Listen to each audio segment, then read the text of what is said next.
வல்லமை உள்ளது என்று இந்த 13வது நாள் கவன சிந்தனைகளிலே பார்க்கிறோம்.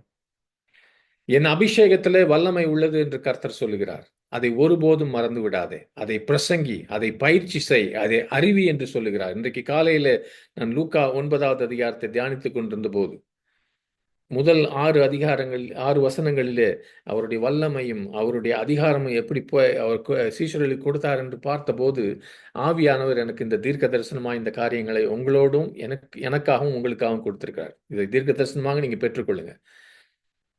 லூக்கா 9ல 43வது வசனத்துல தேவனின் வல்லமை, அவரது மகத்துவத்தின் அத்தாட்சியை கண்டு அனைவரும் ஆச்சரியப்பட்டார்கள் என்று வாசிக்கிறோம். இன்றைக்கு இரவு கர்த்தர் உங்களுக்கும் எனக்கும் நமக்கும் சொல்லுகிறார், உன்னதத்திலிருந்து வரும் வல்லமையை நான் உனக்கு உடுத்துவிக்கிறேன். பிரசங்கிக்கும் வல்லமை, இதயங்களை தொடவும் மனம் திரும்பவும் வல்லமை, உன் பயங்கள், உன் மாம்சம், உன் உள்ளார்ந்த குணம், உன்னையே மேற்கொள்ளுகிற வல்லமையை நான் தருகிறேன். தேவன் சொல்லுகிறார், குணப்படுத்தும் வல்லமை, அற்புதங்களை செய்யும் வல்லமை, ஜீவனுள்ள வசனத்தை வெளிப்படுத்தும் வல்லமை, தீர்க்க தரிசன சொல்லும் வல்லமை உனக்கு தருகிறேன். வல்லமை உள்ளது, வல்லமை உண்டு என்று கர்த்தர் சொல்லுகிறார். நீ பலவீனத்திலோ கோழைத்தனத்திலோ சந்தேகத்திலோ நடக்க தேவையில்லை. என் வல்லமையிலே தெளிவும் உறுதியும் இருக்கிறது என்று கர்த்தர் சொல்லுகிறார். அது முதலில் உன்னை கண்டித்து உணர்த்தும், பின்னர் உன் மூலம் மற்றவர்களிடமும் அதையே செய்யும் என்று சொல்லுகிறார். வல்லமை உண்டு. ஏனென்றால் என் அதிகாரம் உன்னுடன் செல்லும். பேய்கள் நடுங்கி வெளியேறும் போது நீ அதை காண்பாய். போதை கட்டுகள் அருந்துவிடும். என் அபிஷேகத்திலே விடுவிக்கும் வல்லமை இருக்கிறது. கேன்சர் கட்டிகள் விழுகின்றன. கை கால்கள் சூம்பிய கை கால்கள் வளர்கின்றன. என் அபிஷேகத்திலே படைக்கும் வல்லமை இருக்கிறது என்று கர்த்தர் சொல்லுகிறார். அதற்காக நாம் சொல்லுவோம், ஆண்டவரே, இப்போது நான் சொல்லுகிறேன், என்னுடைய குரலை கேட்டு இதை கேட்கிற ஒவ்வொருவரிடத்திலும் எங்க இருந்தாலும் ஒரு நடைமுறையான ஒரு வல்லமை, அதிசயங்கள் செய்யும் வல்லமை அவர்களிடத்தில் இருப்பதாக நான் விசுவாசிக்கிறேன்.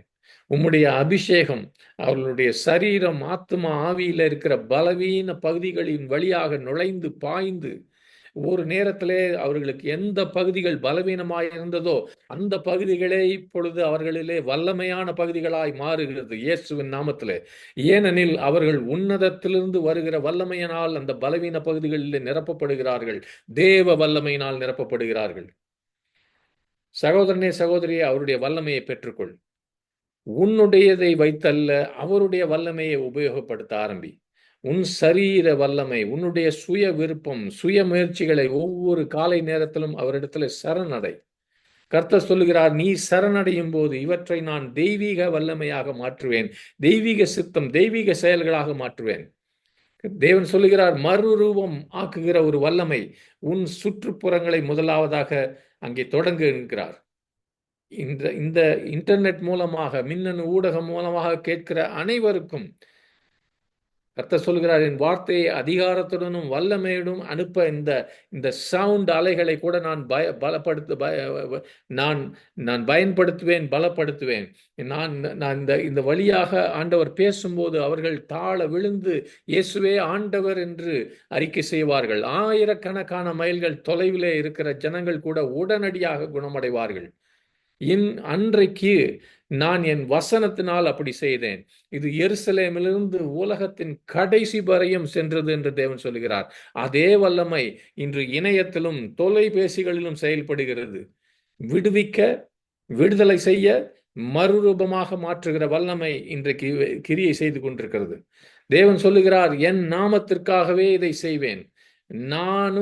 நானே எல்லா மகிமையை எடுத்துக்கொள்வேன் என்று நமது கர்த்தரும் இரட்சகருமான இயேசு கிறிஸ்து நம்மிடத்தில் பேசுகிறார். ஆமென்.